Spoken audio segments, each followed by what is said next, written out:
Good afternoon, Halifax. Roy Thomas from Sutton Group Real Estate and Halifax Senior Living. Today we're going to talk about what's involved in being an executor on a will. I'm sitting here today with Don Couse, and Don is a Certified Executor Advisor. First off, Don, maybe you just tell people what exactly is a Certified Executor Advisor? Roy, a Certified Executor Advisor is an accredited professional who helps executors in the administration of the estate. As simple as that. Excellent, because I know a lot of times I've sold a lot of properties for families as part of an estate. A lot of times it's one of the children that ends up being the executor. This may be the first time they've ever done it. They may have not a lot of knowledge as to what's involved. So basically, I guess you're someone they could call on to step in and help them, advise them? Yeah. Or what exactly are all the things that you could do to help somebody who's got to settle an estate? Well, let me just go back for a second. This is a designation. There was a course that I got involved in because I worked with the funeral home. For 7 years ago, I started in the funeral home, and I found out that the executors were having some difficulties, lots of difficulties. And so I decided to get involved in this to assist executors in their administration. And therefore, the difficulty will be in dealing with some of the beneficiaries that these people may have, in dealing with administration in the estate generally.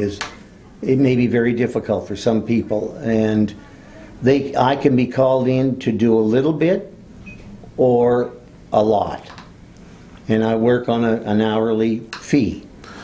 So you could basically go in and advise them of the things they need to do, or you could basically step in and run the entire estate, could you? That's correct. Yeah, I can. I've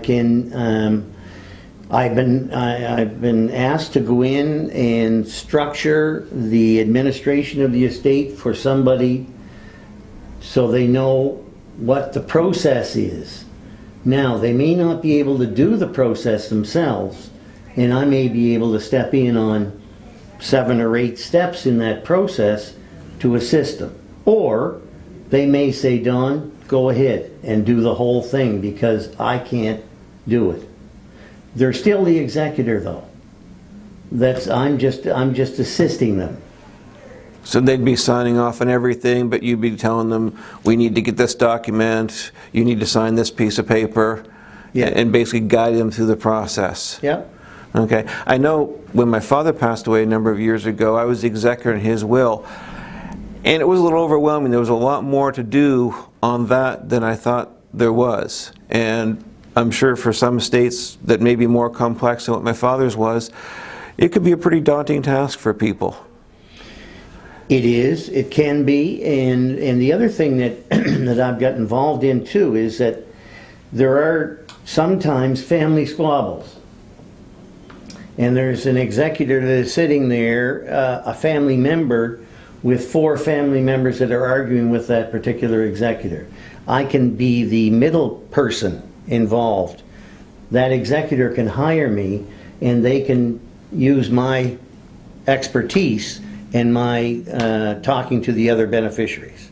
So I can understand that. I know in selling properties for estate sales, I've had situations where I've dealt with one executive who makes the decisions, but there's several other beneficiaries who want input, and sometimes it has caused unnecessary complications in selling the estate. And I'm only involved in the real estate portion of it, whereas you're going to be involved in the complete estate.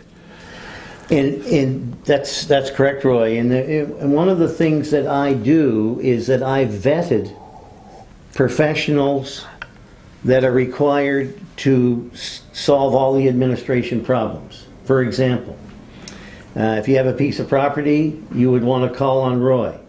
Roy is the expert that would be involved in the piece of property or the house. If you had some jewelry that you wanted to get appraised, but I vetted all of these lawyers, accountants, all of these people are vetted by me, and so that the executor doesn't have to go ahead and do it. So it reduces their time, It reduces their cost, and people that I've dealt with find it really helpful. I know the other thing I've found is that when people have to sell a property and settle an estate, I've generally found that the longer it drags out, the more harder it becomes, the more emotional it becomes. Generally speaking, the faster they can get it wrapped up, it just seems to be a lot easier for the people to get through it. I'm sure you found the same thing. Absolutely. It's, you know, the last thing that you look for is to get the taxes done. And once you get the taxes done, you can distribute the estate. Once you get that, the acceptance from Revenue Canada, then you can distribute the clearance estate. letter. The clearance certificate. But until you get that done, and people don't understand that, because the executor is responsible for everything. They legally can be responsible for things that are done incorrectly. So that's the other thing that I give the guidance with, is to give them the guidance so they know exactly that it's going to be done in the proper Just way. to give a ballpark idea, for the average estate, how many things do you think would need to be done just on the average estate, even to give a range? Would it be 10 things? Would it be 15 things? Would it be 25, 50? What would be an average range of things that need to be done to settle an average estate? The formula is there are about 85. Wow. 85 things that have to be done. Yeah. I can see why you'd come in helpful to some people. I have a template that I've developed and use, and it is 85 things that have to be done.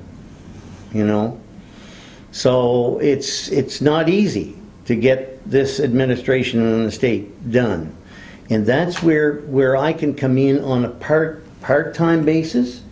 I can come in and assist the executor however they want me to work with them, because I'll go on an hourly basis, and you tell me to go away or you tell me to come back. Doesn't make any difference. So, you know.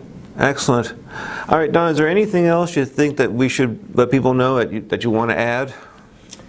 No, I think that's pretty well it, Roy. Okay, I think excellent. Yeah. All right, Don, if someone wanted to get a hold of you to get a consultation, to talk to you about what's involved, how would they be able to reach you? My cell phone number, my direct line is 902-456-9540. And my email is cfsolutions, Charlie Frank Solutions, @eastlink.ca. Excellent. Thanks very much for coming today, Don. I really appreciate you sharing this valuable information. I learned some things I didn't know, and I actually acted as an executor. If you missed Don's information, we're going to put it down below in the notes. So just look down there, and there'll be all the information down there, as well as some more information that Don has given us to get a little more information about what's involved in the process. If you'd like to get a hold of Don for a consultation, please feel free to give him a call. Thanks very much for watching this video. Appreciate if you could like it. And if you think there's someone who would benefit from seeing this, please share the video with them.